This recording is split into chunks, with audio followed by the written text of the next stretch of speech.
Hello everyone, welcome to learning book. Learning book पे आप सभी का स्वागत है। लर्निंग बुक के इस वीडियो में हम 5 सितंबर और 6 सितंबर 2020 से रिलेटेड करंट अफेयर के प्रश्नों को डिस्कस करेंगे। अपने क्वेश्चन के डिस्कशन की शुरुआत की जाए उससे पहले आपको बता दूं कि 15 दिसंबर से आपके जो रेलवेज़ एग्ज़ाम हैं वो शुरू होंगे। ग्रुप डी और आरआरबी एनटीपीसी के एग्ज़ाम कुल 1,15,000 से अधिक वैकेंसी है, तो अभी काफ़ी टाइम है। आप जीरो से भी स्टार्ट करके सिलेक्शन ले सकते हो, इसलिए अभी से ही पढ़ाई पे पूरी तरीके से लग जाएं। आइए फिर शुरुआत करते हैं अपने आज के पहले प्रश्न के साथ। आज का पहला प्रश्न है, भारत की पहली समुद्री एम्बुलेंस का नाम बताइए जिसका हाल ही में केरल के सीएम पिनरई विजयन ने उद्घाटन किया। भारत की पहली समुद्री एम्बुलेंस का नाम है प्रतीक्षा। इसको कोचीन शिपयार्ड लिमिटेड द्वारा बनाया गया है। कोई एक्सीडेंट होता है अगर समुद्र के भीतर, तो ये वहाँ पे काम करेगी। इसके अंदर 5 आईसीयू हैं और 10 बेड हैं और सारी सुविधाएं अत्याधुनिक सुविधाओं से इसको लैस करके बनाया गया है। तो जो मछुआरे होते हैं वो एक्सीडेंटल केस में इसकी मदद लेंगे और ये बीच समुद्र में भी जाके मछुआरों को बचा के लाने में पूरी तरीके से सक्षम है। पूरी अत्याधुनिक सुविधा और सुरक्षा से लैस है। 5 आईसीयू और 10 बेड इसके अंदर अभी बनाए गए हैं। ऑप्शन बी करेक्ट हो जाएगा। केरल सरकार ने कुछ दिन पहले दिसंबर 2020 तक गरीबों को मुफ्त इंटरनेट सेवा देने की भी घोषणा करी थी और केरल में ही भारत का पहला ड्रैगन फ्लाई महोत्सव थुम्बी महोत्सवम नाम से मनाया गया। तेलंगाना में पहला वाटर एटीएम लॉन्च किया गया जिसे सेफ वाटर, ये इंटरनेशनल एनजीओ है, अंतर्राष्ट्रीय स्तर का एक एनजीओ है, उसने तेलंगाना के म्युनिसिपल कॉरपोरेशन के साथ मिलकर इसको बनाया था। तो पहला वाटर एटीएम ये तेलंगाना में, पहला जो है अपने देश का समुद्री एम्बुलेंस ये केरला में जिसका नाम प्रतीक्षा है। थुम्बी महोत्सव, पहला ड्रैगन फ्लाई महोत्सव भारत का केरला में मनाया गया। इन सब चीज़ों के बारे में चर्चा की जा चुकी है। ड्रैगन फ्लाई महोत्सव क्यों मनाया गया इसको मैंने आपको बहुत अच्छे से बताया था, पूरा समझाया था। तो जिन लोगों ने पिछले वीडियोस नहीं देखे हैं वो उसको देख लेंगे तो समझ में आ जाएगा ड्रैगन फ्लाई महोत्सव क्या होता है और केरल में पहली बार ये क्यों मनाया गया भारत में। और साइलेंट वैली भी केरल में ही है। केरल की राजधानी तिरुवनंतपुरम है और यहाँ के गवर्नर आरिफ मोहम्मद खान हैं। ऑप्शन बी करेक्ट हो जाएगा। नेक्स्ट क्वेश्चन है, 2023 के अंत तक 35 देशों के स्कूलों के लिए इंटरनेट कनेक्टिविटी परिदृश्य का नक्शा बनाने के लिए यूनिसेफ के साथ किस कंपनी ने भागीदारी की है। यूनिसेफ के साथ भागीदारी की है एरिक्सन ने। एरिक्सन ये कंपनी है जो कि दूरसंचार कंपनी है। जैसे यहाँ इंडिया की BSNL है, वैसे ही स्वीडन की कंपनी है, उसका नाम है एरिक्सन। एरिक्सन और यूनिसेफ 2023 तक 35 देशों के स्कूलों के लिए इंटरनेट कनेक्टिविटी परिदृश्य का नक्शा बनाने के लिए भागीदारी की है। इससे क्या होगा कि जो ये 35 देश हैं यहाँ के स्कूल इंटरनेट कनेक्टिविटी से पूरी तरीके से लैस हो जाएंगे और फिर यहाँ के जो बच्चे होंगे, जो स्टूडेंट्स होंगे, उनको डिजिटल एजुकेशन से जोड़ा जा सकता है। इसीलिए इन 35 देश के स्कूलों को इंटरनेट कनेक्टिविटी से जोड़ने के लिए यूनिसेफ ने स्वीडन के दूरसंचार कंपनी एरिक्सन के साथ साझेदारी करी है। ऑप्शन ए करेक्ट हो जाएगा। यूनिसेफ का एक ऑफिस इंडिया में है, उसने सैप इंडिया के साथ साझेदारी की है। यहाँ के युवाओं के भीतर को पहले क्या स्किल है उनके अंदर, उसको पहचानने के बाद उनके अंदर उस स्किल का विकास करने के लिए यूनिसेफ इंडिया और सैप इंडिया ने साझेदारी की है। सैप इंडिया ये सॉफ्टवेयर की कंपनी है। एरिक्सन इसका हेडक्वार्टर स्टॉकहोम स्वीडन में है और यूनिसेफ का हेडक्वार्टर न्यूयॉर्क अमेरिका में है। नेक्स्ट क्वेश्चन है, हाल ही में 6 राज्यों में राष्ट्रीय ग्लोबल इंफॉर्मेशन सिस्टम सक्षम लैंड बैंक प्रणाली किसने शुरू की है। इसको शुरू किया है पीयूष गोयल जी ने। पीयूष गोयल हमारे minister of commerce and industries हैं, साथ ही साथ ये हमारे रेलवे मंत्री भी हैं। क्या है ये global information system? Global information system पर डेटाबेस तैयार किया जाएगा जो पूरी तरीके से बेस होगा इंडस्ट्रीज़ पर। इसमें ये डेटाबेस तैयार किया जाएगा कि किस एरिया में कौन सी इंडस्ट्रीज़ है और किस जगह पे किस तरीके की ग्रुप ऑफ इंडस्ट्रीज़ को लगाना उचित होगा, यानी कौन सी इंडस्ट्री के लिए कौन सा प्लेस सूटेबल है। इस तरीके के डेटाबेस इस ग्लोबल इंफॉर्मेशन सिस्टम पर तैयार किया जाएगा। और अभी यह सिर्फ 6 राज्यों में लॉन्च किया गया है, लेकिन दिसंबर 2020 तक सरकार की ये योजना है कि इसे भारत के सभी स्टेट और सारी यूनियन टेरिटरी से कनेक्ट कर दिया जाएगा। Confederation of all India traders Bharat market नाम से ई कॉमर्स प्लेटफॉर्म को लॉन्च करेगी और इसका उद्घाटन भी हमारे कॉमर्स मिनिस्टर पीयूष गोयल ने किया था। हुबली में रेल म्यूज़ियम का भी उद्घाटन पीयूष गोयल ने ही किया था। पीयूष गोयल हमारे रेलवे मंत्री भी हैं। कन्फेडरेशन ऑफ इंडियन इंडस्ट्रीज़ ने national digital conference on ease of doing business for आत्मनिर्भर भारत का आयोजन किया और इसका उद्घाटन भी पीयूष गोयल जी ने किया था। NSC national stock exchange knowledge hub, इसका उद्घाटन भी हमारे कॉमर्स मिनिस्टर पीयूष गोयल ने ही किया था। तो पीयूष गोयल के यहाँ कई सारे काम हैं, मैं फिर से उसको जल्दी जल्दी रिपीट कर रहा हूँ। पीयूष गोयल ने ही 6 राज्यों की राष्ट्रीय GIS ग्लोबल इंफॉर्मेशन सिस्टम को लॉन्च किया, प्रणाली की शुरुआत की। Confederation of all India traders ने भारत मार्केट प्लेस नाम से ई मार्केट प्लेस का आयोजन किया और उसे भी लॉन्च किया पीयूष गोयल ने। पीयूष गोयल जी ने ही हुबली में रेलवे म्यूज़ियम का भी उद्घाटन किया। कन्फेडरेशन ऑफ इंडियन इंडस्ट्रीज़ द्वारा national digital conference on ease of doing business for आत्मनिर्भर भारत का उद्घाटन भी पीयूष गोयल जी ने किया था।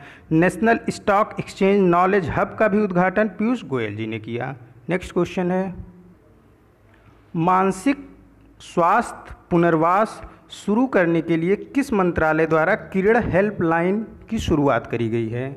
किरण हेल्पलाइन की शुरुआत करी गई है सामाजिक न्याय और अधिकारिता मंत्रालय द्वारा। सामाजिक न्याय और अधिकारिता मंत्रालय के मंत्री थावरचंद गहलोत हैं। कोविड-19 की वजह से लोग लॉकडाउन में रहे और उन पे मानसिक प्रभाव पड़ा, उनके मानसिक पे कोई विपरीत प्रभाव पड़ने की संभावना को देखते हुए सामाजिक न्याय और अधिकारिता मंत्रालय ने एक हेल्पलाइन जारी की किरण नाम से। इसमें 13 भाषाओं में लोगों को काउंसलिंग की जाती है जिससे वो किसी तरीके से मानसिक रूप से परेशान ना हो कोविड-19 की वजह से या फिर लॉकडाउन की वजह से घरों में रहने के कारण। ऑप्शन सी करेक्ट हो जाएगा। थावरचंद गहलोत हमारे सामाजिक न्याय और अधिकारिता मंत्री हैं।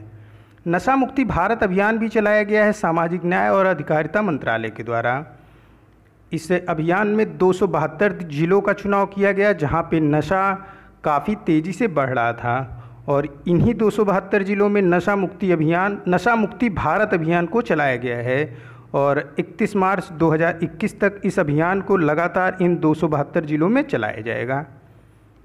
नेक्स्ट क्वेश्चन है, प्रधानमंत्री जन धन योजना कितने प्रतिशत खाते ऑपरेटिव हैं? प्रधानमंत्री जन धन योजना के अभी 86.3% खाते ऑपरेटिव हैं, यानी कि वो चालू कंडीशन में है और वो फ्रीज़ नहीं किया गया है बैंक के द्वारा। बैंक के द्वारा खातों को फ्रीज़ कर दिया जाता है जब काफ़ी दिनों तक उससे कोई लेन देन ना हो या फिर उचित समय पे उसकी KYC ना कराई गई हो। लेकिन 86.3% खाते अभी भी प्रधानमंत्री जन धन योजना के तहत चल रहे हैं। प्रधानमंत्री जन धन योजना ये भारत सरकार की एक महत्वाकांक्षी योजना थी जिसे 28 अगस्त 2014 मई में मोदी गवर्नमेंट बनी थी और अगस्त में इस योजना को लागू किया गया था और सभी को खाता खोलने के लिए बैंकों को कहा गया था कि जितने लोग भी खाता खुलवाना चाहते हैं वो खाता खुलवाएं। पहले क्या एक ट्रेंड था कि बैंक अपनी सुरक्षा के लिए सिर्फ उन लोगों के खाते खोलती थी जो कि सारे डॉक्यूमेंट्स को प्रस्तुत कर सकते थे। उन डॉक्यूमेंट में काफ़ी लिक्विडिटी दी गई, काफ़ी तरलता दी गई कि कम डॉक्यूमेंट पे ही बैंक खाते खोल सके और अधिक से अधिक लोग बैंक में खाते खोलें और अपने पैसे को सुरक्षित बैंक में रखें। इसी उद्देश्य के साथ प्रधानमंत्री जन धन योजना की शुरुआत अगस्त 2014 में जब पहली बार मोदी गवर्नमेंट बनी थी तुरंत किया था। ये 6 साल हो गए जन धन योजना के। तो एक रिपोर्ट जारी की गई कि अभी भी 86.3% खाते ऑपरेटिव हैं, यानी कि ये योजना एक तरीके से सफल योजना घोषित की जा सकती है अब, क्योंकि 86% खाते ऑपरेटिव हैं, यानी कि लोगों को अकाउंट की ज़रूरत थी तभी उन लोगों ने अकाउंट खुलवाया। 86% ऑपरेटिव हैं, यानी वो लगातार उससे अपने काम कर रहे हैं। अगर ऑप्शन ए इसका करेक्ट हो जाएगा। जनधन योजना की एक टैगलाइन भी है, जिसका टैगलाइन है इसकी मेरा खाता भाग्य विधाता। मेरा खाता भाग्य विधाता जनधन योजना की टैगलाइन है। कुछ और बात करते हैं। तमिलनाडु सरकार ने वित्तीय वर्ष 2019-20 यानी कि 1 अप्रैल 2019 से लेके 31 मार्च 2020 तक सबसे ज़्यादा लोन बांटा है। किसने? तमिलनाडु राज्य के बैंकों ने। तमिलनाडु में ही सबसे अधिक मुद्रा योजना के तहत महिलाओं को लोन प्रदान किया गया। तो तमिलनाडु वित्तीय वर्ष 2019-20 में सबसे ज़्यादा लोन बांटने वाला राज्य है। साथ ही साथ मुद्रा योजना के तहत महिलाओं को भी सबसे ज़्यादा लोन देने वाला राज्य तमिलनाडु ही है। 2015 में 1 लाख रुपए से ज़्यादा लोन के मामले में 28% की वृद्धि हुई, जो कि धोखाधड़ी के मामले पाए गए। मैं इसको फिर से रिपीट करता हूं कि 2015 में अभी कुछ दिन पहले ही रिजर्व बैंक ऑफ इंडिया ने एक डेटा जारी किया। उसी में उसने ये भी बताया कि वित्तीय वर्ष 2019-20 में तमिलनाडु के बैंकों ने सबसे ज़्यादा लोन बांटे। साथ ही साथ मुद्रा योजना के तहत महिलाओं को सबसे ज़्यादा लोन देने वाला राज्य भी तमिलनाडु है। इन सब चीज़ों पे विस्तृत तरीके से चर्चा की गई है पिछले क्वेश्चंस में, पिछले जो वीडियोस करंट अफेयर के थे उनमें। बस यहाँ पे आपको रिवीजन कराया जा रहा है। और रिजर्व बैंक ऑफ इंडिया ने अभी हाल ही में 2015 का एक डेटा जारी किया और उसमें उसने बताया रिजर्व बैंक ने कि 2015 में 1 लाख या उससे अधिक के लोन लेने वालों में जो धोखाधड़ी करी गई, यानी कि बैंक को लोन की प्रॉपर EMI सही समय पे वापस नहीं की गई और वो लोन 1 लाख से अधिक का था, ऐसे मामलों में कुल 28% की वृद्धि हुई है। रिजर्व बैंक ऑफ इंडिया ने 2020-21 वित्तीय वर्ष के लिए भारत की ग्रोथ रेट को -4.5% बताया है। -4.5%। नेक्स्ट क्वेश्चन है, SBI फंड प्रबंधन के नए MD और CEO कौन नियुक्त हुए हैं? SBI फंड प्रबंधन के नए MD और CEO नियुक्त किए गए हैं विनय M टोन्स। ऑप्शन ए करेक्ट हो जाएगा। प्रकाश चंद्र कंडपल को SBI जनरल इंश्योरेंस का MD और CEO नियुक्त किया गया है। SBI कार्ड के नए MD और CEO अश्वनी कुमार तिवारी हैं। SBI का मुख्यालय मुंबई में है और इसके चेयरमैन रजनीश कुमार हैं। नेक्स्ट क्वेश्चन है, योनो कृषि वेब ऐप के साथ ICAR, IIHR और ऑनलाइन बीज पोर्टल का एकीकरण शुरू किया गया है। योनो ऐप किस बैंक से संबंधित है? पहले तो क्वेश्चन जान लेते हैं। योनो ऐप संबंधित है भारतीय state bank of India SBI से। SBI ने योनो ऐप के साथ IIHR और ऑनलाइन बीज पोर्टल को एकीकृत कर दिया है। Indian Institute of Horticulture Research, जो कि Indian Council of Agricultural Research के अधीन कार्य करता है। IIHR Indian Institute of Horticulture Research, ये Indian Council of Agricultural Research ICAR के अधीन कार्य करता है। तो IIHR और ऑनलाइन बीज पोर्टल, इन दोनों को एकीकृत कर दिया गया है योनो ऐप के साथ। योनो ऐप भारतीय स्टेट बैंक का ऐप है। ये अब योनो कृषि के नाम से जाना जाएगा। योनो कृषि SBI के वित्तीय योजना के माध्यम से किसानों को अधिक सक्षम और सामर्थ्यवान बनाने का कार्य करेगा। ऑप्शन डी करेक्ट हो जाएगा। नेक्स्ट क्वेश्चन है, T20 में 500 से अधिक विकेट लेने वाले पहले खिलाड़ी कौन बने हैं? T20 में 500 से अधिक विकेट लेने वाले पहले खिलाड़ी बने हैं Devon bravo. Option A correct हो जाएगा। ये डेवन ब्रेबो होना चाहिए था। और अभी हाल ही में एक और न्यूज़ आई थी, एक और न्यूज़ है जिसको मैंने आपको बताया था। पहले तेज़ गेंदबाज जिन्होंने इंटरनेशनल टेस्ट क्रिकेट में, अंतर्राष्ट्रीय टेस्ट क्रिकेट में 600 से अधिक विकेट लिया, उनका नाम है जेम्स एंडरसन। जेम्स एंडरसन ये इंग्लैंड के फास्ट बॉलर हैं। और डेवन ब्रेबो ये वेस्ट इंडीज़ के लिए क्रिकेट खेलते हैं। तो देखते हैं, सारे फ़र्क देख लेते हैं। टेस्ट क्रिकेट में 600 से अधिक विकेट लेने वाले पहले तेज गेंदबाज, ऐसा नहीं है कि टेस्ट क्रिकेट में पहले गेंदबाज हैं ये जिन्होंने 600 विकेट लिया है। इससे पहले मुथैया मुरलीधरन, शेन वार्न और अनिल कुंबले ने टेस्ट क्रिकेट में 600 से अधिक विकेट लिए हैं। लेकिन ये तीनों ही, मुथैया मुरलीधरन, शेन वार्न और कुंबले, जिन्होंने टेस्ट में 600 से अधिक विकेट लिए हैं, वो तीनों ही स्पिनर बॉलर हैं। तो जेम्स एंडरसन जो कि इंग्लैंड के हैं, फास्ट बॉलर हैं, और फास्ट बॉलरों में ऐसा करने वाले ये पहले बॉलर हैं जिन्होंने 600 से अधिक विकेट लिया है। तो फास्ट बॉलर की बात हो रही है, ये ध्यान में रखना है। अब देखते हैं टेस्ट क्रिकेट T20 में 500 से अधिक विकेट लेने वाले कौन हैं। ये हैं डेवन ब्रेबो जो कि इंग्लैंड के लिए खेलते हैं। यहाँ पे T20 की बात करी गई। नेक्स्ट क्वेश्चन है, अर्चना महंत किस भाषा की लोक गायिका थी। अर्चना महंत का अभी हाल ही में 72 वर्ष की आयु में निधन हो गया। ये असमिया लोक भाषा की गायिका थी, असमिया लोक गायिका थी, जो असम का लोकगीत है उसकी गायिका थी। और अगर असम की बात हो रही है तो भूपेन हजारिका ये प्लेबैक सिंगर, म्यूजिशियन और पोएट थे। ये भी असम से बिलोंग करते हैं। इनको पिछले वर्ष यानी कि 2019 में भारत रत्न से सम्मानित किया गया था मरणोपरांत। और इन्हीं के नाम पे जो ढोला सादिया पुल है असम में, उसका नाम भी भूपेन हजारिका के नाम पे ही रखा गया है। भूपेन हजारिका को जब मिला भारत रत्न तो इनके साथ 2 और जन को भारत रत्न मिला था, एक नानाजी देशमुख और प्रणब मुखर्जी जो कि हमारे राष्ट्रपति रहे हैं, और इनका भी अभी हाल ही में निधन हो गया। यानी जो पिछले वर्ष 3 लोगों को भारत रत्न मिला था उसमें 2 मरणोपरांत था, एक भूपेन हजारिका जो कि असम के गायक थे, और नानाजी देशमुख ये जो जनसंघ है उससे संबंधित थे, आरएसएस से संबंधित थे नानाजी देशमुख, और प्रणब मुखर्जी ये हमारे राष्ट्रपति रहे हैं, और इनका भी अभी निधन हो गया हाल ही में।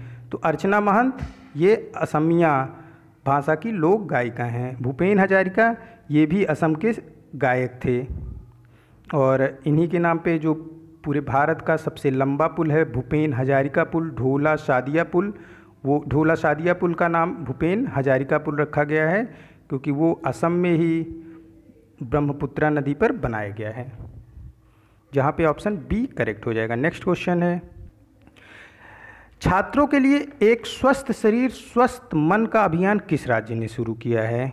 इसको शुरू किया है दिल्ली सरकार ने। लॉकडाउन के दौरान छात्र घरों से कम निकल रहे हैं और उनके विद्यालय और कॉलेज बंद चल रहे हैं, तो उनके मन और मस्तिष्क पे कोई विपरीत प्रभाव ना पड़े, इसको देखते हुए एक स्वस्थ मन और एक स्वस्थ शरीर स्वस्थ मन अभियान को चलाया गया है दिल्ली सरकार द्वारा।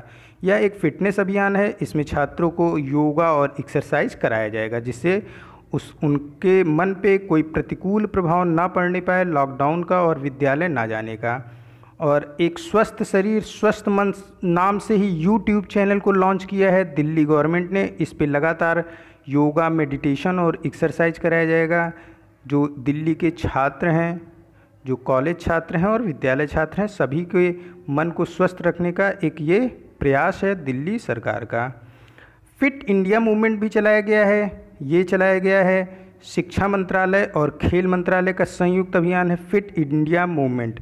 फिट इंडिया मूवमेंट में अभी हाल ही में फिट इंडिया वार्ता का शुभारंभ किया गया, जिसमें कि एक दूसरे से लोग वर्चुअल तरीके से अपने अनुभव को शेयर कर सकते हैं। भारत पढ़े अभियान, इसको शिक्षा मंत्रालय द्वारा चलाया गया है। हमारे शिक्षा मंत्री रमेश पोखरियाल निशंक हैं शिक्षा मंत्रालय का नाम अभी जब तक नई शिक्षा नीति नहीं आई थी उसके पहले क्या था, उसके पहले शिक्षा मंत्रालय का नाम था मानव संसाधन विकास मंत्रालय, लेकिन नई शिक्षा नीति आने के बाद इसका नाम परिवर्तित करके शिक्षा मंत्रालय कर दिया गया। यहाँ पे ऑप्शन डी करेक्ट हो जाएगा। नेक्स्ट क्वेश्चन है, किस संगठन ने कोविड-19 क्या बच्चे स्कूल बंद होने के दौरान सीखना जारी रखने में सक्षम हैं, इस रिपोर्ट को किसने जारी किया है। इस रिपोर्ट को जारी किया है यूनिसेफ ने। यूनिसेफ ने इस रिपोर्ट में बताया कि कोविड-19 की वजह से स्कूल कॉलेज बंद हैं। कोविड-19 सिचुएशन की वजह से लॉकडाउन है और जिसकी वजह से स्कूल और कॉलेजेस को बंद कर दिया गया है।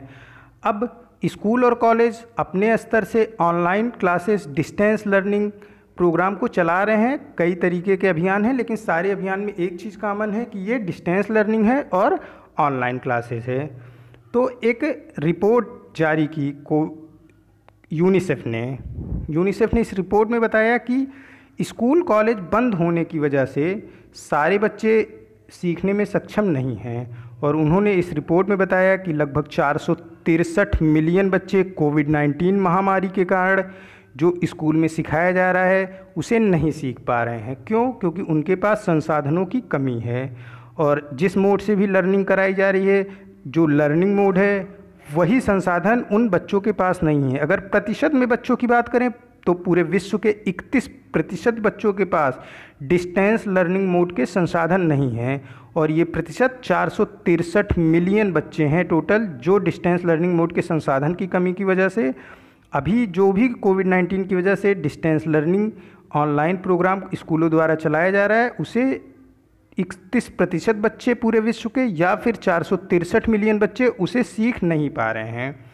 यूनिसेफ ने अभी कुछ दिन पहले ही एक और डेटा जारी किया था, जिसमें उन्होंने बताया था कि लगभग 672 मिलियन बच्चे कोविड-19 सिचुएशन की वजह से गरीबी रेखा के भीतर आ जाएंगे। यूनिसेफ का हेडक्वार्टर न्यूयॉर्क, अमेरिका में है, और इसके डायरेक्टर जनरल हेनरिटा फोर हैं। नेक्स्ट क्वेश्चन है, किस इंश्योरेंस कंपनी ने स्मार्ट असिस्ट नाम की अपनी तरह का पहला प्रौद्योगिक सेवा की शुरुआत करी है? स्मार्ट असिस्ट नाम की प्रौद्योगिक सेवा की शुरुआत करी है Bajaj Allianz life insurance company ने। इसकी मदद से ग्राहक सोशल डिस्टेंसिंग को फॉलो करते हुए बजाज एलियांज के प्रोडक्ट और पॉलिसी के बारे में जान सकते हैं। स्मार्ट असिस्ट ये सोशल डिस्टेंसिंग को पूरी तरीके से फॉलो कराते हुए जो भी प्रोडक्ट और सर्विस हैं Bajaj Allianz life insurance company के, उससे ग्राहकों को रूबरू कराएगा। बजाज एलियांज का हेडक्वार्टर पुणे महाराष्ट्र में है, और इसके चीफ मैनेजिंग डायरेक्टर तरुण चुग हैं। Indian insurance regulatory and development authority, जो कि जो भी इंश्योरेंस कंपनी होती है उसको रेगुलेट करने का काम करती है। जैसे reserve bank of India regulate करता है बैंकों को, उसी तरीके से इंश्योरेंस कंपनियों को रेगुलेट करने का कार्य करती है insurance regulatory and development authority. Insurance regulatory and development authority ने कोरोना कवच और कोरोना सुरक्षा नाम से 2 पॉलिसीज सारे की सारी इंश्योरेंस कंपनियों को लागू करने के लिए अनिवार्य कर दिया था। कोरोना कवच और कोरोना सुरक्षा, इस पॉलिसी में कोरोना होने पे 50,000 से 5 लाख तक का रिस्क कवर प्रदान किया गया विभिन्न इंश्योरेंस कंपनियों के द्वारा।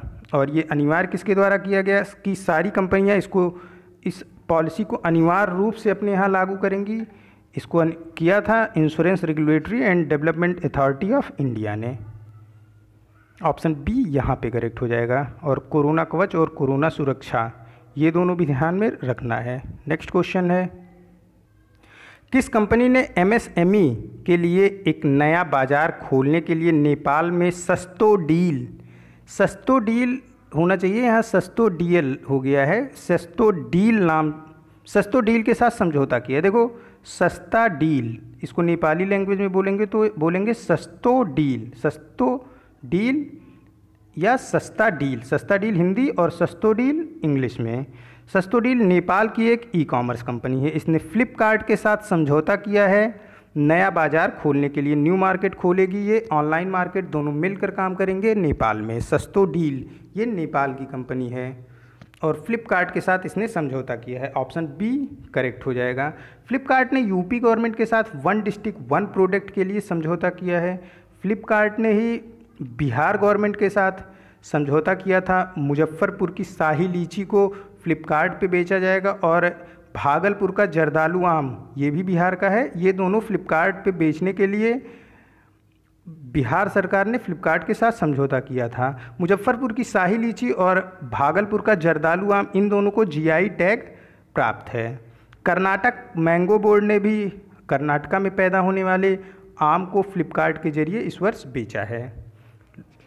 नेक्स्ट क्वेश्चन है, किस ऐप की सेवा सुविधा के लिए ई गवर्नेंस डिवीजन ने सीएससी ई गवर्नेंस सेवाओं के साथ मेमोरेंडम ऑफ अंडरस्टैंडिंग पर हस्ताक्षर किया है। एक ऐप है उमंग नाम से। उमंग का फुल फॉर्म है unified mobile application for new age governance. इस पे pan card, PF account service और पीएफ अकाउंट विड्रॉल जैसी कई सारी सुविधाएं उपलब्ध हैं। अब इसने common service centre e governance सुविधाओं के साथ भी हाथ मिला लिया है। तो अब जो ई गवर्नेंस जो उमंग एप्लीकेशन है, इस पे कॉमन सर्विस सेंटर की भी कुछ सुविधाएं उपलब्ध होंगी। कॉमन सर्विस सेंटर पे कौन कौन सी सुविधाएं मिलती हैं, जैसे राशन कार्ड के लिए अप्लाई करना, ये हम कॉमन सर्विस सेंटर से कर सकते हैं। और भी कई सारी सुविधाएं हैं, जो पैन कार्ड बनवाना, ये तो दोनों उमंग ऐप और कॉमन सर्विस सेंटर से दोनों से हो सकता है। और अपना जो निवास प्रमाण पत्र होता है उसको हम कॉमन सर्विस सेंटर से बनवाते हैं, तो उमंग ऐप के जरिए भी हम अब निवास प्रमाण पत्र को भी बनवा सकेंगे। तो सीएससी जो कॉमन सर्विस सेंटर होता है उसकी कुछ सुविधाएं उमंग ऐप पर अब लॉन्च कर दी जाएंगी। इसी के लिए मेमोरेंडम ऑफ अंडरस्टैंडिंग किया गया है। तो अब कई सारी सुविधाओं को जिसके लिए हमें कॉमन सर्विस सेंटर पे जाना ही पड़ता था, उसके लिए अब हम उमंग ऐप का इस्तेमाल कर सकेंगे। ऑप्शन ए करेक्ट हो जाएगा। नेक्स्ट क्वेश्चन है, एसोसिएशन ऑफ फुटबॉल कोच ने हाल ही में किस देश के कोचों संघ के साथ समझौता किया है? भारत के फुटबॉल कोच संघ ने ऑस्ट्रेलिया के फुटबॉल कोच संघ के साथ एक समझौता किया है। अब दोनों देश के कोच आपस में एक दूसरे के लिए फुटबॉल खेल में विकास के लिए एक दूसरे के लिए मदद करेंगे, और इनकी मदद से दोनों देश के फुटबॉल खिलाड़ी एक दूसरे की मदद करेंगे, और साथ ही साथ जो कोच हैं वो भी एक दूसरे की मदद करेंगे, ताकि दोनों देश में फुटबॉल खेल का एक उचित विकास हो और दोनों देश के खिलाड़ियों को एक दूसरे के अनुभव से लाभ प्राप्त हो सके। ऑप्शन बी करेक्ट हो जाएगा। नेक्स्ट क्वेश्चन है, असम सरकार ने असम कौशल विकास विश्वविद्यालय डारंगल जिले में विश्व स्तरीय कौशल विश्वविद्यालय स्थापित करने की मंजूरी दी है। विश्वविद्यालय को किस बैंक के द्वारा वित्त पोषित किया जाएगा? इस विश्वविद्यालय को एशियन डेवलपमेंट बैंक के द्वारा वित्त पोषित किया जाएगा। ये कुल 900 करोड़ रुपए की परियोजना है। 900 करोड़ रुपए के खर्चे से असम के डारंगल जिले में पूरा विश्व स्तरीय कौशल विश्वविद्यालय की स्थापना की जाएगी। इससे हमारे देश के व असम के युवा के भीतर जो भी कौशल है उसको पहचान करके उनको उसी कौशल में एक निष्ठ बनाना, कौशल युक्त बनाने का कार्य किया जाएगा विश्व स्तरीय कौशल विश्वविद्यालय में, जो कि असम के डारंगल ज़िले में स्थापित किया जा रहा है एशियन डेवलपमेंट बैंक की मदद से। एशियन डेवलपमेंट बैंक इसको वित्त पोषण दे रहा है। नेशनल स्किल डेवलपमेंट कॉरपोरेशन ने IBM से ऑनलाइन प्लेटफॉर्म के जरिए लोगों को स्किलफुल बनाने के लिए समझौता किया है। नेशनल स्किल डेवलपमेंट कॉरपोरेशन ने गूगल के साथ मोबाइल स्किल डेवलपमेंट प्रोग्राम को भी लॉन्च किया था। नेशनल स्किल डेवलपमेंट कॉरपोरेशन ने माइक्रोसॉफ्ट के साथ ई स्किल इंडिया अभियान चलाया था, जिसमें 12 महीने में कुल 1 लाख यूथ को डिजिटल क्षेत्र में स्किलफुल बनाना था उस अभियान का मिशन। और ट्राइफेड ने यूनिसेफ से कोलैबोरेशन करके आदिवासी युवाओं को डिजिटल कैंपेन के लिए तैयार किया था। मैं फिर से रिपीट कर रहा हूँ, नेशनल स्किल डेवलपमेंट कॉरपोरेशन के सारे काम। नेशनल स्किल डेवलपमेंट कॉरपोरेशन ने इंटरनेशनल बिजनेस मशीन IBM से समझौता किया ऑनलाइन प्लेटफॉर्म के जरिए युवाओं को स्किलफुल बनाने के लिए। नेशनल स्किल डेवलपमेंट कॉरपोरेशन ने माइक्रोसॉफ्ट के साथ समझौता किया ई स्किल इंडिया प्रोग्राम के लिए, जिसमें 12 महीने में 1 लाख यूथ को डिजिटली स्किलफुल बनाने की योजना थी। नेशनल स्किल डेवलपमेंट प्रोग्राम ने गूगल के साथ मोबाइल स्किल डेवलपमेंट प्रोग्राम को लॉन्च किया था। और ट्राइफेड ने यूनिसेफ के साथ कोलैबोरेशन करके आदिवासी युवाओं को डिजिटल कैंपेन के लिए तैयार किया था और डिजिटली रूप से उनको मजबूत बनाया है। यहाँ पे ऑप्शन बी करेक्ट हो जाएगा। नेशनल स्किल डेवलपमेंट कॉरपोरेशन ये कौशल विकास मंत्रालय के अधीन कार्य करता है और हमारे कौशल विकास मंत्री महेंद्र नाथ पांडे हैं। नेक्स्ट क्वेश्चन है, किस राज्य और केंद्र शासित प्रदेश ने सामाजिक कल्याण योजनाओं के तहत पात्र लाभार्थियों को शामिल करने के लिए इरादा अभियान की शुरुआत की है? ये इरादा अभियान की शुरुआत की है जम्मू कश्मीर ने। होता क्या था कि जो केंद्र सरकार या फिर राज्य सरकारी योजनाएं निकलती हैं निकालती हैं वो कई बार पात्र जो लाभार्थी होते हैं, जो पात्र होते हैं उस योजना के, उन तक पहुंच ही नहीं पाती है। तो उन पात्र लाभार्थियों को शामिल करने के ही उद्देश्य से जम्मू कश्मीर ने एक इरादा अभियान चलाया है, जिससे इस इरादा अभियान में जो भी योजनाएं हैं केंद्र सरकार की और राज्य सरकार की, उसे जन जन तक पहुंचाने का काम किया जाएगा और जो पात्र हैं जिस भी योजना के, उसको उस योजना से जोड़ने का कार्य किया जाएगा। ऑप्शन ए करेक्ट हो जाएगा। यहाँ पे इरादा अभियान किसका है? ये जम्मू कश्मीर राज्य का है। नेक्स्ट क्वेश्चन, बुंदेलखंड एक्सप्रेसवे परियोजना को निधि देने के लिए उत्तर प्रदेश एक्सप्रेसवे औद्योगिक विकास प्राधिकरण के साथ एक समझौते पर हस्ताक्षर करने वाले 6 बैंकों का नेतृत्व किस बैंक ने किया? जो 6 बैंक थे ये हैं union bank, bank of India, bank of Maharashtra और इंडियन बैंक। इन और एक और बैंक है कौन? UCO bank. मैं फिर से रिपीट कर रहा हूँ, union bank, bank of India, bank of Maharashtra, UCO bank और इंडियन बैंक और बैंक ऑफ बड़ौदा। इन सारे बैंकों का यानी union bank, bank of India, bank of Maharashtra और इंडियन बैंक और यूको बैंक का जिस बैंक ने नेतृत्व किया वो है बैंक ऑफ बड़ौदा। भारत में जो गवर्नमेंट सेक्टर के बैंक हैं उनमें सबसे बड़ा बैंक है स्टेट बैंक ऑफ इंडिया, दूसरे नंबर पे है पंजाब नेशनल बैंक और तीसरे नंबर का जो सबसे बड़ा बैंक है भारत में गवर्नमेंट सेक्टर का वो है बैंक ऑफ बड़ौदा। इसी बैंक ऑफ बड़ौदा ने इन 5 बैंकों का नेतृत्व किया। ये 6 बैंक मिल के कुल 5,900 करोड़ का ऋण दे रहे हैं बुंदेलखंड एक्सप्रेसवे परियोजना के लिए उत्तर प्रदेश एक्सप्रेसवे औद्योगिक विकास प्राधिकरण को। बुंदेलखंड एक्सप्रेसवे परियोजना ये कुल 296 किलोमीटर की 4 लेन एक्सप्रेसवे परियोजना है। ये परियोजना चित्रकूट धाम से शुरू होकर इटावा में ख़त्म होगी और इटावा में जब ये ख़त्म होगी तो इसे मिला दिया जाएगा आगरा लखनऊ एक्सप्रेसवे से। यहाँ पे ऑप्शन सी करेक्ट हो जाएगा। नेक्स्ट क्वेश्चन है, हुल हुम्ले सेंट्रल पार्क के नवीनीकरण जैसी भारत समर्थित बुनियादी ढांचा परियोजनाएं किस देश ने शुरू की हैं?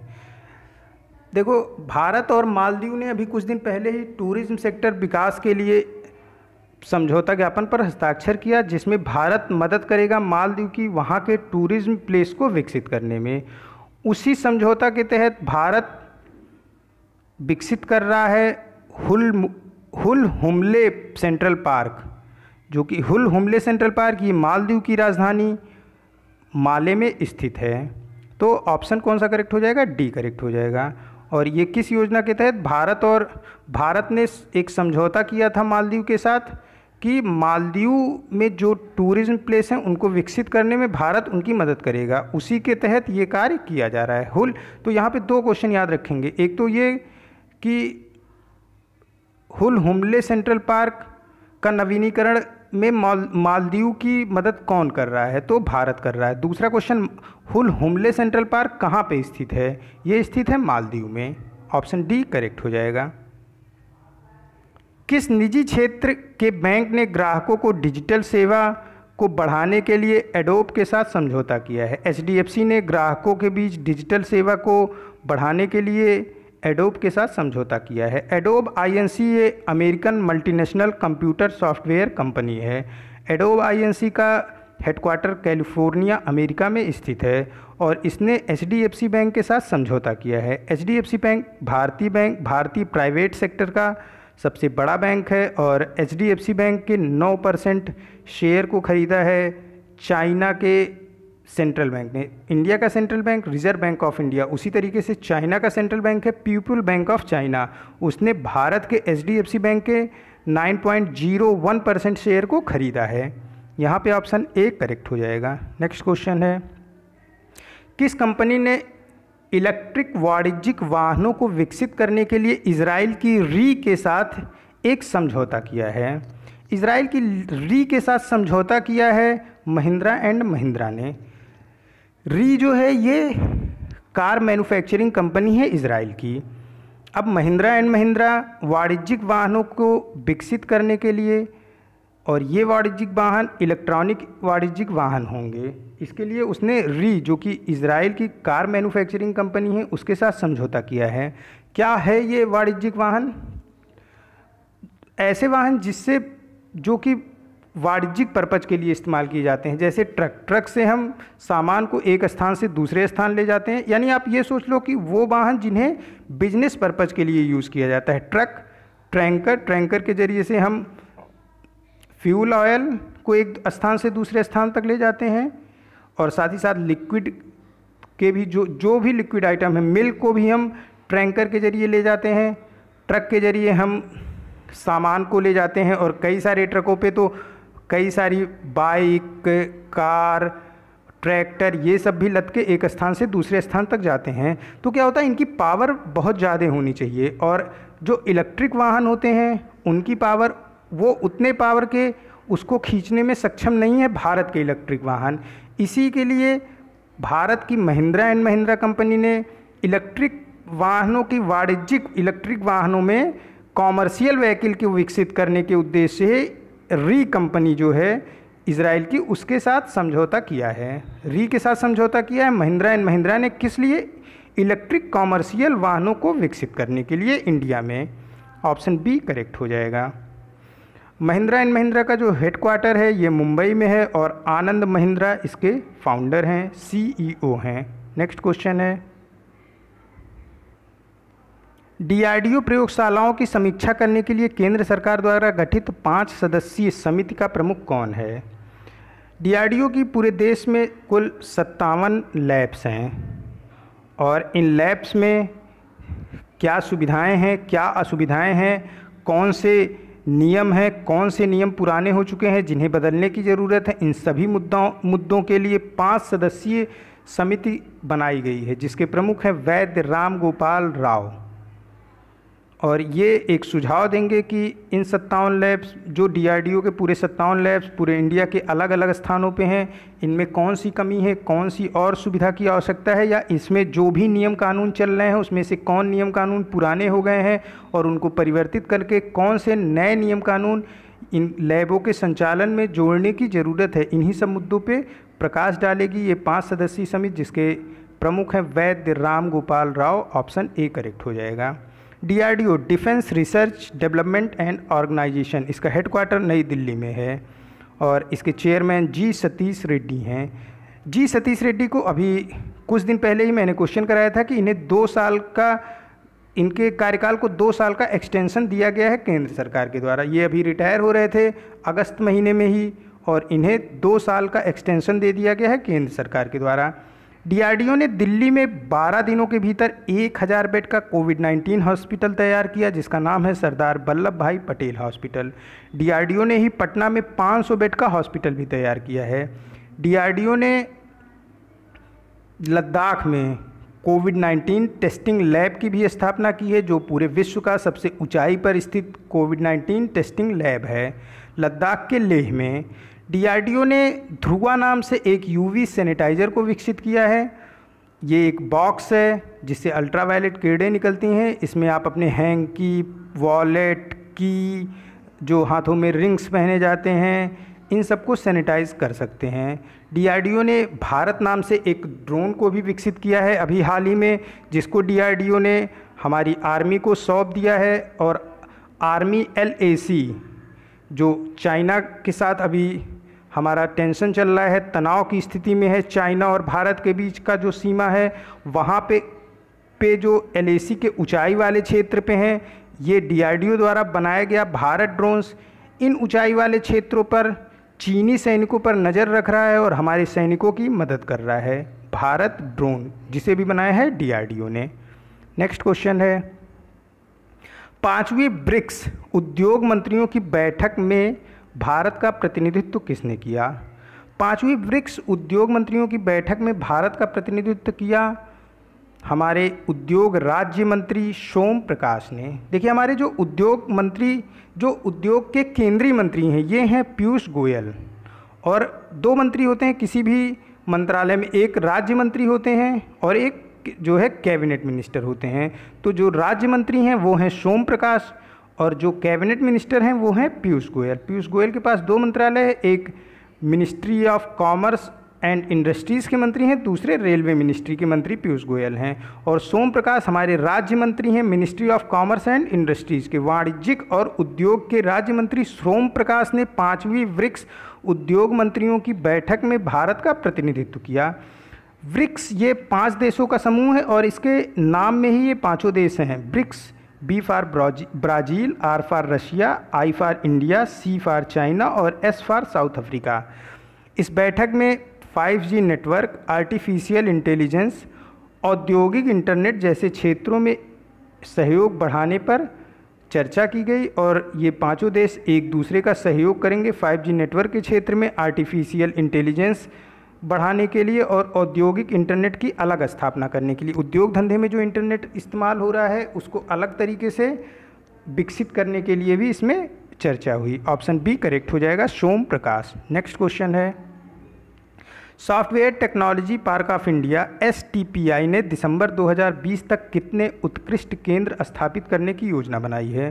देखो ये योजना जो इन्होंने बनाई थी ये बनाई थी दिसंबर 2019 में और दिसंबर 2020 तक 1 साल के भीतर 21 उत्कृष्ट केंद्र बनाने की योजना बनाई थी software technology park of India ने।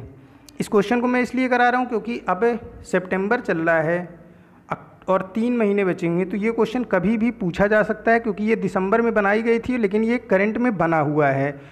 दिसंबर 2019 में बनाई गई और ये योजना पूरी होगी दिसंबर 2020 में और ये लगातार करंट में बना हुआ है। इसी वजह से मैंने इस क्वेश्चन को यहाँ पे आपके लिए पुट किया। ये अभी का क्वेश्चन नहीं है लेकिन ये करंट में बना हुआ है, लगातार दिसंबर तक बना रहेगा।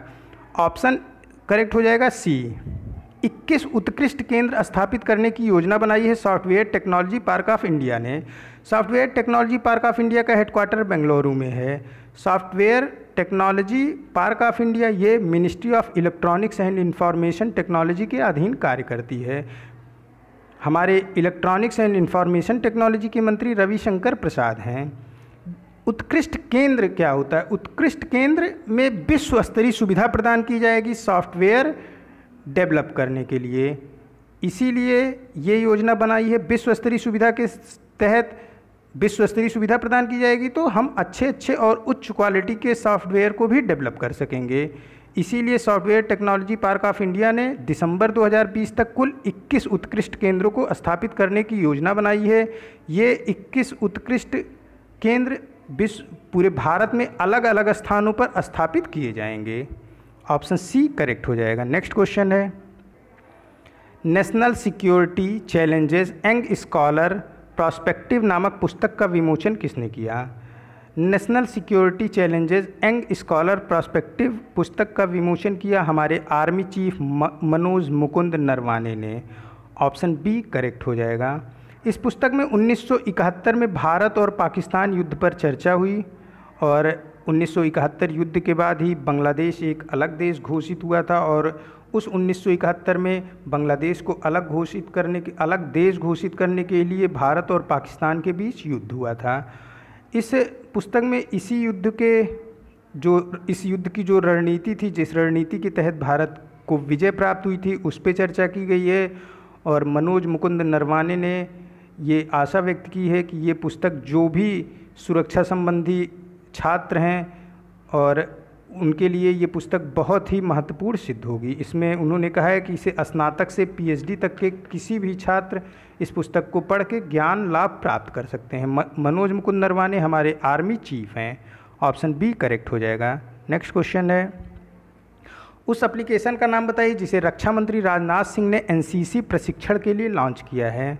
कोविड-19 की वजह से सारे के सारे कार्यक्रम ठप पड़े हुए हैं तो NCC की ओर भी ध्यान देते हुए हमारे रक्षा मंत्रालय ने DG-NCC डायरेक्टर जनरल NCC नाम से एक NCC प्रशिक्षण ऐप को लॉन्च किया है और इसको लॉन्च किया है हमारे रक्षा मंत्री राजनाथ सिंह ने। ऑप्शन ए करेक्ट हो जाएगा। अभी कुछ दिन पहले ही रक्षा मंत्रालय ने जो कोस्टल एरिया हैं और जो बॉर्डर एरिया हैं, यानी कि जो दूसरे देश के बॉर्डर के ज़िले हैं, मतलब जो वो ज़िले जो दूसरे देशों के साथ सीमा बनाते हैं और वो ज़िले जो समुद्र के साथ सीमा बनाते हैं, इन ज़िलों में कुल 173 जिलों को चुना गया है, जिसमें 1 लाख नए एनसीसी कैडेट की भर्ती के लिए विस्तार योजना को क्रियान्वयन करने के लिए हस्ताक्षर कर दिया है हमारे रक्षा मंत्री राजनाथ सिंह ने। यानी कि अब 173 बॉर्डर और कोस्टल ज़िले में 1 लाख नए कैडेट और भर्ती करे जाएंगे इस योजना के तहत, और इसमें 1/3 लड़कियां होंगी। और इन 1 लाख कैडेट को प्रशिक्षित करने के लिए 53 आर्मी की यूनिट, 20 नेवी की यूनिट और 10 एयरफोर्स यूनिट काम करेगी। होता क्या है कि जो एनसीसी के छात्र होते हैं ये स्ट्रांग होते हैं और आगे चल के इनका आर्मी, नेवी और एयरफोर्स में जाने का ज़्यादा चांस होता है, इसलिए इनको शुरुआत से ही ट्रेनिंग देने के उद्देश्य से एनसीसी शिक्षा रक्षा मंत्रालय के तहत कार्य करती है। ऑप्शन ए करेक्ट हो जाएगा। ये आज का लास्ट क्वेश्चन था। मिलते हैं नए करंट अफेयर के साथ नेक्स्ट वीडियो में। Keep study on learning book. Thank you for watching this.